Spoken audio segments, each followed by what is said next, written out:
Es el Venom 2010, tiempos mágicos.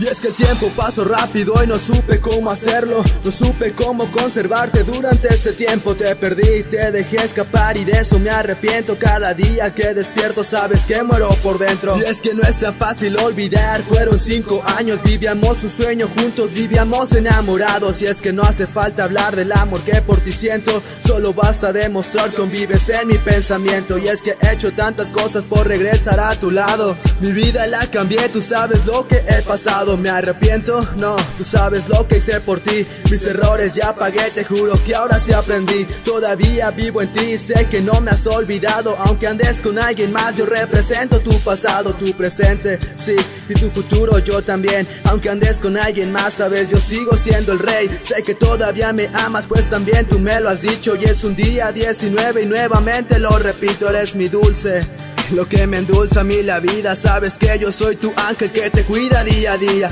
Y es extraño esas noches de dormirte entre mis brazos. Mataría por ti, sabes que yo puedo demostrarlo. Moriría por ti, no podría ni dudarlo. La prisión no se compara con no tenerte a mi lado. Y es que el tiempo pasa rápido y nos hacemos más viejos. Sé que suena a sarcasmo, pero entiende, así me siento. Sin tus besos, sin tu cuerpo, sin tu calor envejezco. Te regalo yo mi vida, si no estás ya no la quiero. Y es que a mí ya no me importa lo que piense tu familia. Lo único que me interesa es conseguir una sonrisa fabricada por tus labios, contemplando tu mirada. Ese brillo que salía cada vez que yo te amaba. Sé que soy el único que te puede a ti detener, que soporte tus berrinches y tus lloriqueos también. Y es que es tan especial la forma en la que tú piensas, que no hay nadie como yo para que tu vida la entienda.